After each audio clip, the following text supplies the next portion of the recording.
Attention, ce que je m'apprête à vous révéler pourrait bouleverser votre vision de l'économie africaine. En ce moment même, une bombe à retardement menace d'exploser au cœur de l'Afrique de l'Ouest. Et cette fois, ce n'est pas seulement la Côte d'Ivoire qui tremblerait, mais l'Europe entière pourrait en payer le prix. Des documents confidentiels que j'ai pu consulter révèlent que les plus hautes autorités françaises et européennes sont en état d'alerte maximale. La Banque centrale européenne a convoqué des réunions d'urgence. Le Trésor français prépare des plans de contingence. Pourquoi? Parce que ce qui se prépare en Côte d'Ivoire pourrait faire s'écrouler un système monétaire vieux de 75 ans et entraîner l'euro dans sa chute. Reste jusqu'au bout, car ce que vous allez découvrir va vous choquer. Bienvenue sur Afrostratège, la chaîne qui décrypte les enjeux stratégiques africains sans filtre ni compromis. Je suis votre hôte et aujourd'hui, on plonge dans les coulisses d'une crise qui pourrait redessiner la carte économique mondiale. La Côte d'Ivoire, cette locomotive économique de l'UEMOA qui génère 40% du PIB de la zone, est à un tournant historique. Les prochaines élections ne sont pas une simple consultation démocratique, c'est le destin du franc CFA et par ricochet, la stabilité de l'euro qui se joue. Imaginez, 8 pays, 130 millions d'habitants, 15% du PIB africain, tout cela repose sur un château de cartes monétaire qui pourrait s'effondrer à tout moment. Et au centre de ce séisme annoncé, la Côte d'Ivoire, ce géant économique qui hésite entre tradition et révolution. Mais avant de plonger dans cette enquête explosive, si vous voulez avoir accès à des analyses exclusives, cliquez sur Devenir membre juste en dessous, le lien en description. Pour comprendre pourquoi la situation est explosive, il faut d'abord saisir l'importance stratégique de la Côte d'Ivoire.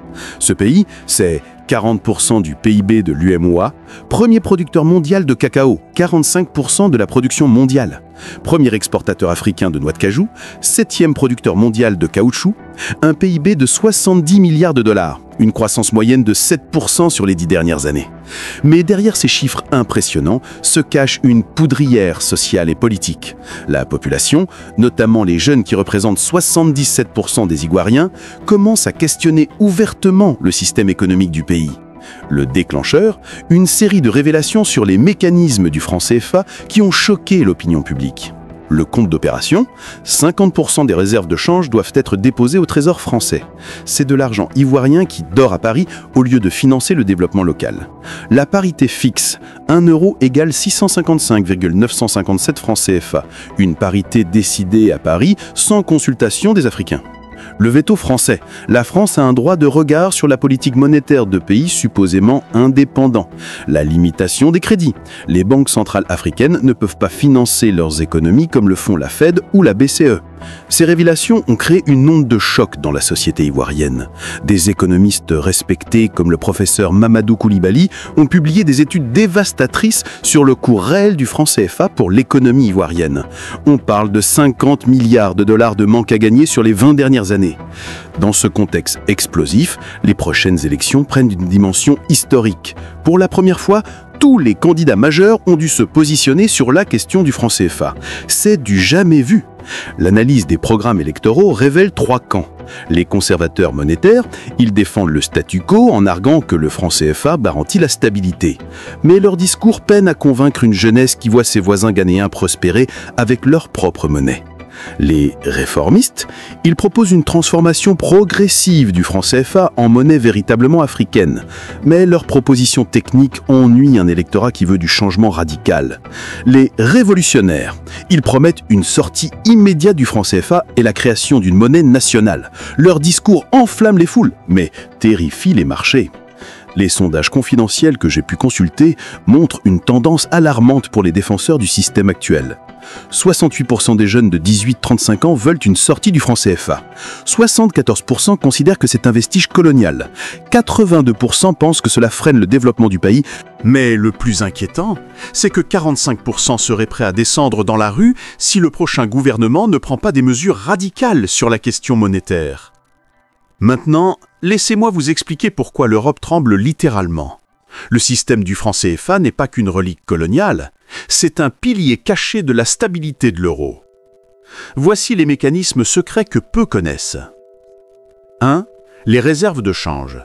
Les pays de la zone franc CFA ont l'obligation de déposer 50% de leurs réserves au Trésor français.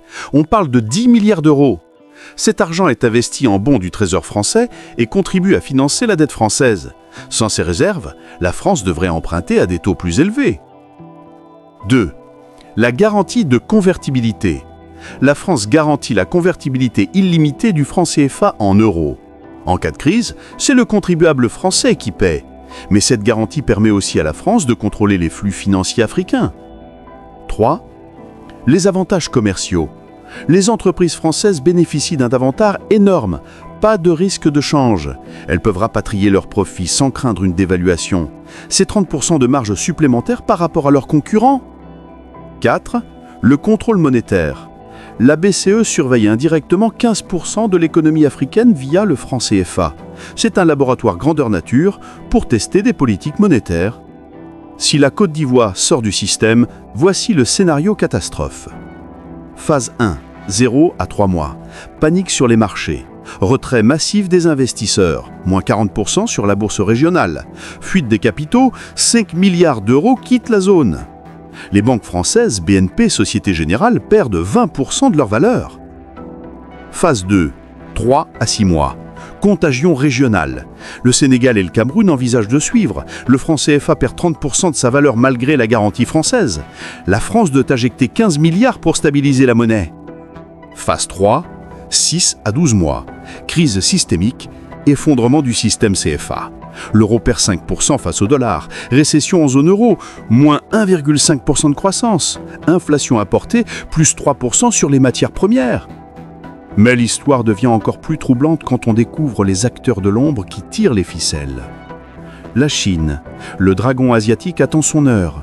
Des documents que j'ai pu consulter révèlent que la Chine a déjà préparé un plan pour remplacer le franc CFA par une monnaie adossée au yuan. Les banques chinoises ont ouvert de lignes de crédit de 50 milliards de dollars pour financer la transition. Beijing promet pas de compte d'opération, financement illimité du développement, souveraineté monétaire totale. La Russie, l'ours se réveille. Moscou, via Wagner et ses nouveaux partenariats sécuritaires, pousse activement pour la fin du franc CFA. Des conseillers russes sont déjà à l'œuvre au Mali et au Burkina. Leur argument, l'Occident vous exploite depuis 60 ans, il est temps de changer de partenaire. Les États-Unis, le double jeu. Washington joue un jeu complexe. Officiellement, ils soutiennent la stabilité. Officieusement, des fonds américains se positionnent pour profiter de la chute du franc CFA. Goldman Sachs aurait déjà préparé des produits dérivés pour spéculer sur la crise. La Turquie, le nouvel acteur. Erdogan multiplie les visites en Afrique. La Turquie propose sa propre solution, une monnaie africaine garantie par un panier incluant la livre turque. Les entreprises turques sont prêtes à investir 20 milliards si l'Afrique abandonne le franc CFA. Ce que le public ne sait pas, c'est qu'une guerre secrète des monnaies fait rage en coulisses. Les crypto-monnaies africaines se multiplient. L'afro, développé par des ingénieurs ivoiriens, kenyans et nigériens, basé sur la blockchain, adossé à un panier de matières premières africaines. Déjà 2 millions d'utilisateurs en phase test, soutenus discrètement par des fonds souverains du Golfe. Le DigiCFA, la réponse française, version numérique du franc CFA, contrôlée par la Banque de France, promesse de plus de flexibilité, mais toujours liée à l'euro. Le yuan africain, l'option chinoise, monnaie numérique adossée au yuan, intégrée au système de paiement chinois, promesse de crédit illimité. Mais quelle souveraineté réelle! Les enjeux sont colossaux. Celui qui contrôlera la future monnaie africaine contrôlera 1,4 milliard de consommateurs d'ici 2050, 30% des ressources naturelles mondiales, le dernier marché de croissance de la planète, l'avenir géopolitique du monde. Des sources au sein de la DGSE française m'ont confirmé que c'est la priorité numéro 1 du renseignement économique français. Des cyberattaques ont déjà visé les projets de monnaie africaine indépendante. La guerre est totale. Le véritable game changer, c'est cette jeunesse africaine connectée, éduquée et déterminée. 60% de la population ivoirienne a moins de 25 ans. Ces jeunes ont grandi avec Internet. Ils comparent, ils analysent, ils questionnent. Sur Twitter, TikTok, WhatsApp, la révolution gronde. Hashtag FCFA must go. 45 millions de vues en 3 mois. des vidéos explicatives deviennent virales. Des jeunes économistes démontent le système avec des arguments implacables. L'influence des réseaux sociaux est telle que le gouvernement a tenté de limiter l'accès à Internet pendant les manifestations. Les influenceurs entrent dans la bataille. Des stars du web africain, avec des millions de followers, prennent position. Leur message est clair. Nous sommes la génération qui mettra fin à la colonisation monétaire. Leur impact est dévastateur sur l'opinion publique. L'exode des cerveaux s'accélère. Paradoxalement, les jeunes diplômés qui comprennent le mieux le système sont ceux qui partent. 10 000 ingénieurs et économistes ivoiriens ont quitté le pays en 2023. Leur message ? Pas d'avenir dans un pays sans souveraineté monétaire. La mobilisation s'organise. Des collectifs se forment dans toutes les grandes villes.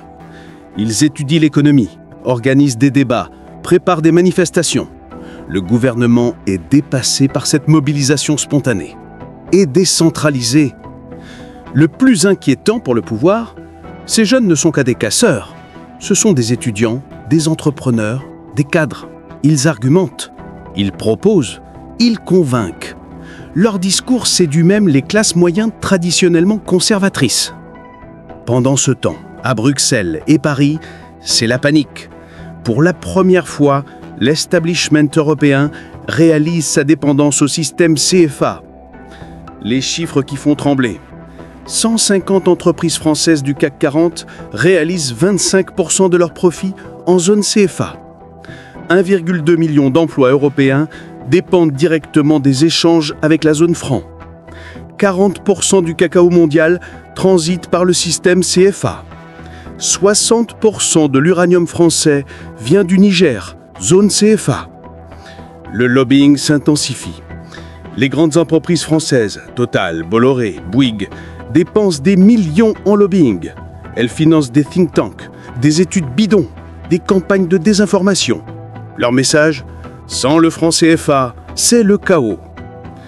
Les politiques se divisent. Pour la première fois, le consensus français sur le franc CFA vole en éclats. La gauche dénonce un système néocolonial.